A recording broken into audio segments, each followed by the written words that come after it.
YCP అధ్యక్షుడు YS Jaganmohan Reddy press meet లో మాట్లాడిన తీరు అత్యంత హాస్యాస్పదంగా అసత్యాలతో కూడి ఉందని తెలుగుదేశం పార్టీ సీనియర్ నేత సోమిరెడ్డి చంద్రమోహన్ రెడ్డి తీవ్ర స్థాయిలో ధ్వజమెత్తారు. తన తాత, తండ్రి, పినతండ్రి మరణాలన్నిటినీ ముఖ్యమంత్రి నారా చంద్రబాబు నాయుడు గారిపై రుద్దాలని జగన్ రెడ్డి చూడటం ఆయన రాజకీయ దిగజారుడుతనానికి పరాకాష్ట అన్నారు. 2009లో అప్పటి ముఖ్యమంత్రి వైఎస్ రాజశేఖర రెడ్డి హెలికాప్టర్ ప్రమాదంలో చనిపోయిన రోజును తాను ఎప్పటికీ మర్చిపోలేనని, వైఎస్ఆర్ అంత్యక్రియలకు వెళ్లానని చంద్రబాబు, నేను, మరికొందరు నేతలు కాన్వాయ్లో బయలుదేరాం. కానీ అక్కడ ఉద్రిక్త పరిస్థితుల వల్ల అంతరాయం కలగడంతో వెనక్కి రావాల్సి వచ్చిందని తెలిపారు.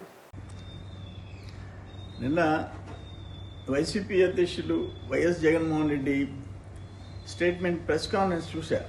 నిన్నటి నుంచి నాకు అసలు అర్థం కాలేదు. అయితే ఆయన ఒక మాట చెప్పాడు. వాళ్ళ పెనుతండ్రి, వాళ్ళ తండ్రి, వాళ్ళ తాత వాళ్ళందరూ చనిపోయేదానికి ఎవరు కారణం అన్నాడు. ఆఖరణ వాళ్ళ తండ్రి హెలికాప్టర్లో యాక్సిడెంట్లో చనిపోయిన దానికి వెనక్కి చంద్రబాబు అని చెప్పేసి చంద్రబాబు నాయుడు గారు అన్నారు. ఆయనే అనుమానం అన్నాడు. వాళ్ళ పినతండ్రి చంద్రబాబు నాయుడు గారు ముఖ్యమంత్రిగా ఉన్నప్పుడు చనిపోయినాడు, దాని మీద అనుమానం అన్నాడు. అయితే ఒక్కటి నాకు అర్థం కాంది, వాళ్ళ తాత మాట గురించి కూడా చెప్పాడు. కానీ వాళ్ళ నాయనమ్మ, వాళ్ళ జేజమ్మ ఎటు చనిపోయినారో కానీ అది మాత్రం చంద్రబాబు నాయుడు మీద రుద్దలే, అంతవరకు ఎగ్జామ్షన్ ఇచ్చినాడు. నేను ఒక మాట అడుగుతుండా, రాజశేఖర రెడ్డి గారు ముఖ్యమంత్రిగా యాక్సిడెంట్లో చనిపోతే చంద్రబాబు నాయుడు గారు, నేను కూడా ఉన్నా కాన్వాయ్లో, ఆయన అంత్యక్రియలు చూడాలని పోతే మధ్యలో అంతరాయం కలిగి వెనక్కి వచ్చాం. ఆయన తపన చూసాం, ఎందుకంటే ఆయన పాత స్నేహితుడు. ఆ రోజు ఆయన కాంగ్రెస్ చీఫ్ మినిస్టర్, కాంగ్రెస్ ప్రభుత్వం వెంటనే ఆయనకు అత్యంత ఆప్తుడైన రోసయ్య గారు ముఖ్యమంత్రి బాధ్యతలు చేపట్టారు. కేంద్రంలో మన్మోహన్ సింగ్ గారు ప్రధానమంత్రి, కాంగ్రెస్ ప్రభుత్వం. ఒక కాంగ్రెస్ చీఫ్ మినిస్టర్ యాక్సిడెంట్లో చనిపోతే వెనక కుట్ర దాగుంటే, అది కూడా అపోజిషన్ లీడర్ మీద అనుమానం. అంటే రాష్ట్రంలో కాంగ్రెస్ ప్రభుత్వం, కేంద్రంలో కాంగ్రెస్ ప్రభుత్వం. ఆఖరణ రోసయ్య గారు తన మిత్రుడు యాక్సిడెంట్ గురించి సిబిఐ వెయ్యాలని చెప్పి కేంద్రానికి రాసి సిబిఐ ఎంక్వైరీ వేయించారు. సిబిఐ టోటల్గా ఎంక్వైరీ చేసి యాక్సిడెంటే ఇది కారణము, ఈ చావుకి యాక్సిడెంటే కారణమని రిపోర్ట్ ఇచ్చింది. అంటే ఆ సిబిఐని కూడా చంద్రబాబు నాయుడు గారు, అంటే రాష్ట్రంలో కేంద్రంలో కాంగ్రెస్ ముఖ్యమంత్రి ప్రధానమంత్రులు ఉంటే, కాంగ్రెస్ ప్రభుత్వాలు ఉంటే, ప్రతిపక్షంలో కూర్చున్న చంద్రబాబు నాయుడు గారు సిబిఐని కూడా మేనేజ్ చేసి రిపోర్ట్ ఇప్పించాడా? ఏం మాట్లాడుతున్నారు మీరు అంటున్నా నేను. ప్రతి నియోజకవర్గంలో 4 శుక్రవారాలు మీకోసం కార్యక్రమం నిర్వహించి పరిష్కరించగలిగే ప్రజల సమస్యలన్నిటినీ తప్పకుండా పరిష్కరించేందుకు ప్రభుత్వం నిబద్ధతతో పనిచేస్తుందని కృష్ణా జిల్లా కలెక్టర్ డీకే బాలాజీ పేర్కొన్నారు.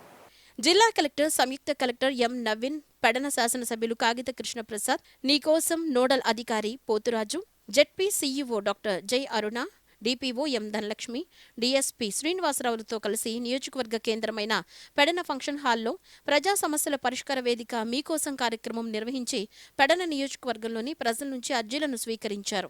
జిల్లా కలెక్టర్ ప్రజల సమస్యలను ఎంతో ఓపికగా ఆలకించి సంబంధిత అధికారులను పిలిపించి విచారించి తగిన చర్యలు సానుకూలంగా తీసుకోవాలని అధికారులను ఆదేశించారు.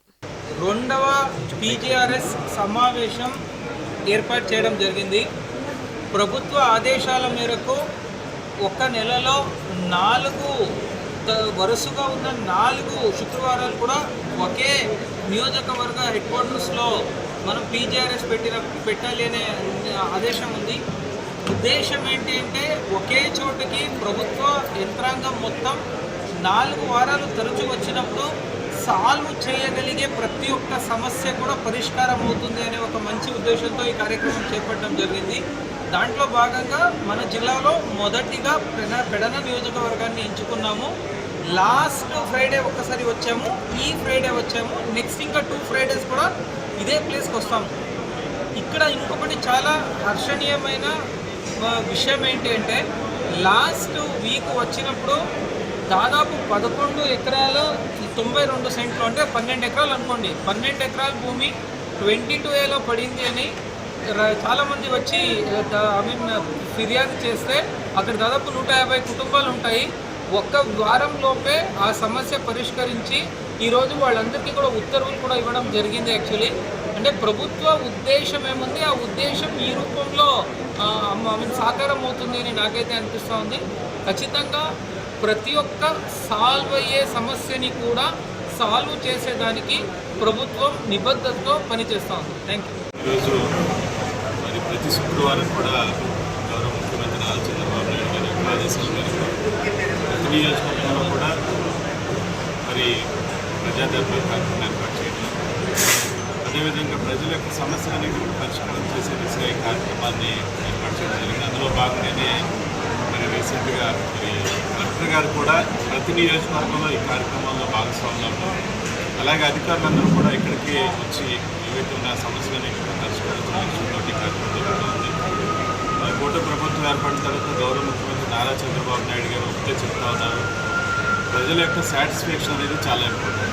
ప్రజల యొక్క సమస్యలు ఏవైతే ఉన్నాయో వాటన్నిటిని కూడా ప్రజల దగ్గరికి వెళ్ళి వాటన్నిటిని కూడా పరిష్కారం చేయాలనేటువంటి కార్యక్రమంలో భాగంగా ఇటువంటి కార్యక్రమాలు చేయడం జరిగిందని కూడా తెలియజేస్తారు. అందులో భాగంగానే లాస్ట్ టైం కూడా మన అనేక రకాలైన సమస్యలతో ప్రజలందరూ కూడా ఇక్కడికి రావడం జరిగింది.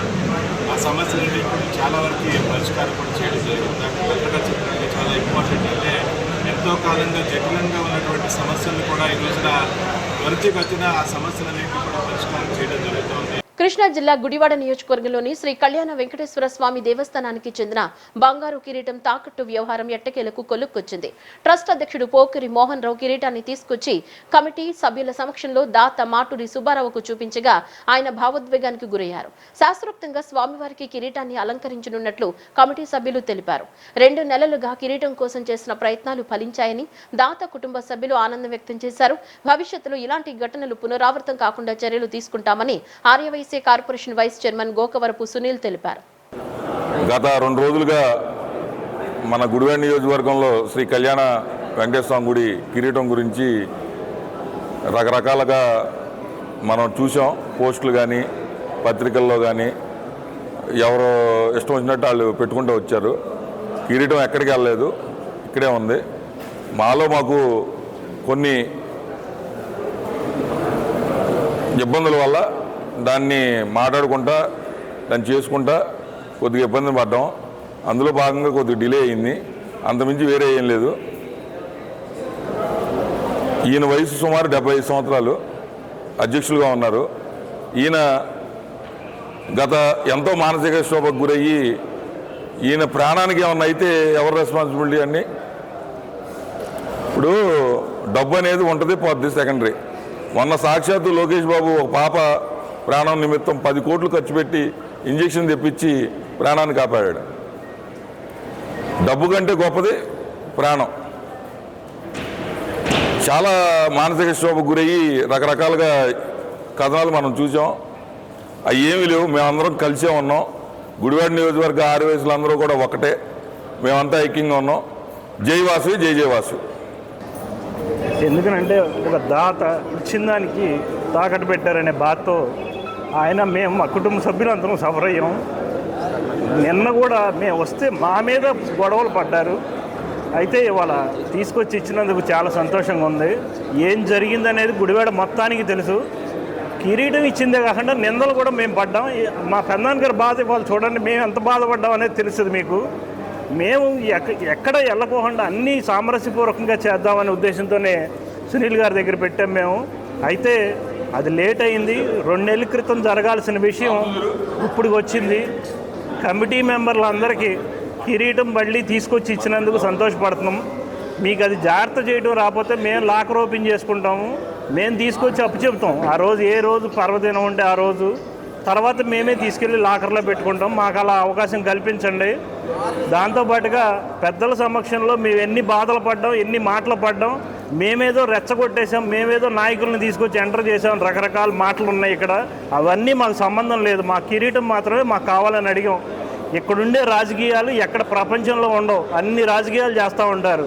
మాజీ సీఎం వైఎస్ జగన్మోహన్ రెడ్డి ముఖ్యమంత్రి చంద్రబాబుపై చేసిన వ్యాఖ్యలను టీడీపీ రాష్ట్ర నాయకులు, సోషల్ డెమోక్రటిక్ ఫ్రంట్ రాష్ట్ర అధ్యక్షులు మాదిగని గురునాథం తీవ్రంగా ఖండించారు. చంద్రబాబు లాంటి విజన్ ఉన్న నాయకత్వంతోనే రాష్ట్రాభివృద్ధి సాధ్యమవుతుందన్నారు.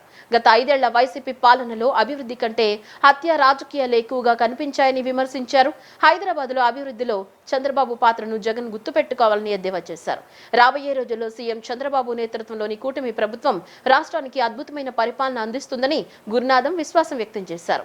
అలాగే విజయవాడ అభివృద్ధికి కృషి చేస్తున్న ఎంపీ చిన్నిపై విమర్శలు చేయడం రాజకీయ అవగాహన లేమికి నిదర్శనమన్నారు. జగన్మోహన్ రెడ్డి గారు అనుచిత వ్యాఖ్యల్ని ఖండిస్తూ ఈ రోజున ప్రజలందరికీ కూడా వాస్తవాలు తెలియజేయటం కోసం ఈ యొక్క పత్రికా విలేకరుల సమావేశం ఏర్పాటు చేయడం జరిగింది. దీంట్లో అయ్యా ఇవాళ వచ్చాడు అబ్బా పిట్టలదారులాగా బెంగళూరు నుంచి జగన్మోహన్ రెడ్డి గారు, ఏ నిజాలు మాట్లాడుతున్నావు, దెయ్యాలు వేదాలు వల్లిచ్చినట్టుగా మిస్టర్ జగన్మోహన్ రెడ్డి గారు ఏం మాట్లాడుతున్నారు? అయ్యా both can never be same కదా. లైన్కేను నక్కకి, లైన్ చంద్రబాబు నాయుడు గారు, మీరు నక్క జిత్తులు వేసుకొని ప్రజలను మభ్య పెడదామనుకోవటం పొరపాటు. నువ్వు పిట్టలదొరలాగా ఎన్నిసార్లు చెప్తావు? చెప్పిందే చెప్పి వేదాలు వల్లిచ్చినట్టుగా ఇట్స్ నాట్ కరెక్ట్. మావిగన్ అంటే చూసి చంద్రబాబు నాయుడు గారు భయపడిపోతున్నాడంట. ఎస్, నువ్వు దాన్ని పేల్చలేక భయపడిపోయి దాక్కొని బెంగళూరు వెళ్ళి అటు నుంచి ఇంగ్లాండ్ వెళ్ళావు. ఇక్కడ 3 రాజధానులు పెట్టావు, ఉద్యమాలు 11 రెడ్ అయ్యావు. ఇప్పుడు మావిగన్ అంటున్నావు, 0 రెడ్ అవుతావు.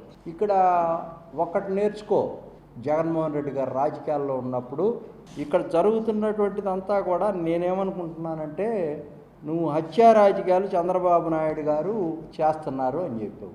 నువ్వు టపా పేల్చాడు బాలకృష్ణ గారు అంటున్నావు. టపా పేల్చాడు అంటే దాని యొక్క ఉద్దేశం ఏంటి అంటే వైఎస్ రాజశేఖర రెడ్డి గారు టపా కాల్చినటువంటి దోషులను కూడా రక్షిస్తాడనమాట. మీరు చాలామంది చెప్పుకుంటా ఉన్నారు, మా వైఎస్ రాజశేఖర రెడ్డి గారు బాలకృష్ణ గారిని కాపాడారు. అట్లయితే పరిటాల రవి హత్య కేసులో జగన్మోహన్ రెడ్డి గారు ఇన్వాల్వ్ అయినప్పుడు నువ్వు కూడా ఆ దోషిని ఎవరైతే జగన్మోహన్ రెడ్డి ఉన్నాడో సిబిఐ ఎంక్వైరీ ఇచ్చి కాపాడా? ఇంకొకటి, మీరు జగన్మోహన్ రెడ్డి గారు ఎవరైతే రాజారెడ్డి గారు, వివేకానంద రెడ్డి, లేకపోతే వైఎస్ రాజశేఖర రెడ్డి గారు చచ్చిపోయారని ముసలి కన్నీరు గారుస్తున్నావే, వివేకానంద రెడ్డి గారిని ఎవరు చంపారు? గొడ్డలతో. అది బయట పెట్టాలా, అది వాస్తవాలకు దగ్గరగా మాట్లాడాలా. విజయవాడ పార్లమెంట్ అభివృద్ధే ఎంపీ కేసినేని చిన్ని చిరునామా అని టీడీపీ నేతలు స్పష్టం చేశారు.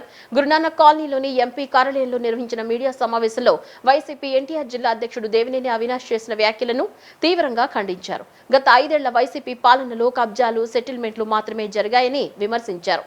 వంగవీటి రంగా పేరును ఇప్పుడు ఓట్ల కోసం మాత్రమే ఉపయోగిస్తున్నారని, నిజంగా చిత్తశుద్ధి ఉంటే రంగా విగ్రహానికి అవినాష్తో పూలమాల వేయించాలని సవాల్ విసిరారు. ఎంపీ చిన్ని విజయవాడ దసరా ఉత్సవాలను నెక్స్ట్ లెవెల్ తీసుకువెళ్లారని, చిన్న వ్యాపారులకు కూడా లాభం చేకూరిందన్నారు. కేంద్ర సహకారంతో విజయవాడ పార్లమెంట్ పరిధిలో ఆర్ఓబీలు, ఫ్లైఓవర్లు, డ్రైనేజీ పనులు, కొత్త పెట్టుబడులు తీసుకువస్తూ అభివృద్ధిని పరుగులు పెట్టిస్తున్నారని తెలిపారు. రాష్ట్ర ప్రజలు మరోసారి కూటమి ప్రభుత్వానికి మద్దతు ఇవ్వడానికి సిద్ధంగా ఉన్నారని నాయకులు పేర్కొన్నారు. ఈరోజు వైసీపీ జిల్లా అధ్యక్షుడు దేవినేని అవినాష్ అసందర్భంగా ప్రెస్ ముందుకు రావడం జరిగింది. అయితే ఇతను ప్రెస్ ముందుకు ఎందుకు వచ్చాడు, ఎప్పుడో 7 నెలల క్రితం జరిగినటువంటి విజయవాడ ఉత్సవానికి సంబంధించినటువంటి అంశం మీద అని ప్రజలు ఆలోచిస్తే, నిన్న జగన్మోహన్ రెడ్డి గారు చాలా రోజుల తర్వాత మీడియా ముందుకు వచ్చి ముఖ్యంగా ఎన్టీఆర్ జిల్లాకు సంబంధించినటువంటి ఒక రాజకీయ అంశాన్ని ఆయన ప్రస్తావించడం జరిగింది.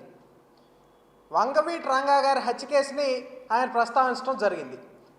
ఎక్కడైనా కూడా పార్టీల్లో అధినాయకులు ఏదైనా సరే ఒక స్టేట్మెంట్ ఇస్తే జిల్లా పార్టీ అధ్యక్షులు దాన్ని ప్రజల్లోకి తీసుకెళ్లాలనుకుంటారు. కానీ వైసీపీలో ఇందుకు పూర్తి భిన్నంగా జగన్మోహన్ రెడ్డి వంగవీటి రంగా గారి హత్యని ప్రస్తావిస్తే అవినాష్ దాన్ని డైవర్ట్ చేయడానికి ఈరోజు కొత్త అంశాన్ని తెర మీద తీసుకొచ్చి ప్రెస్ ముందు రావడం జరిగింది.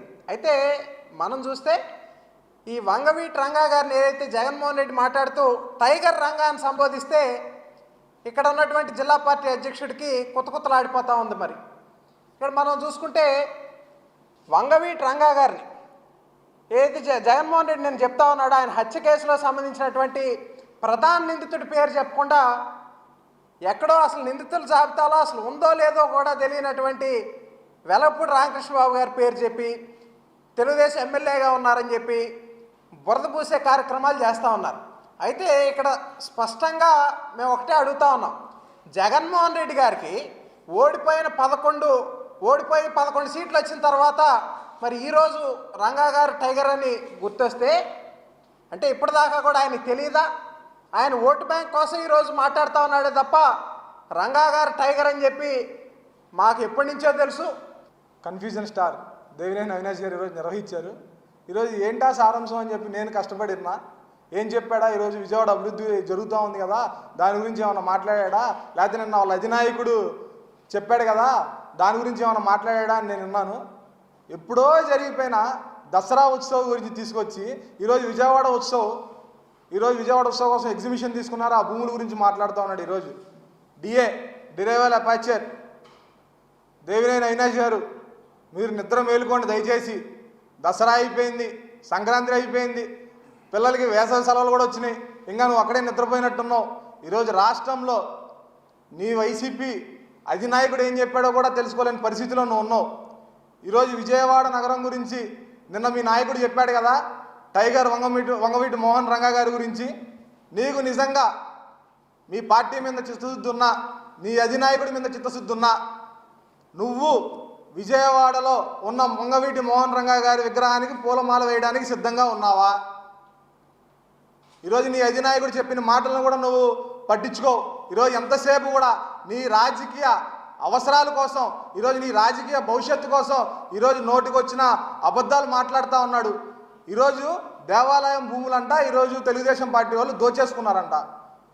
ఈరోజు ఆ దేవాలయ భూమికి ఎంత ఇన్కమ్ సృష్టించారో నీకు తెలుసా? అక్షరాలతో సహా. ఈరోజు మీరు అడగండి ఎండోమెంట్ డిపార్ట్మెంట్ని. బులెటిన్ ముగించే ముందు హెడ్లైన్స్ మరోసారి.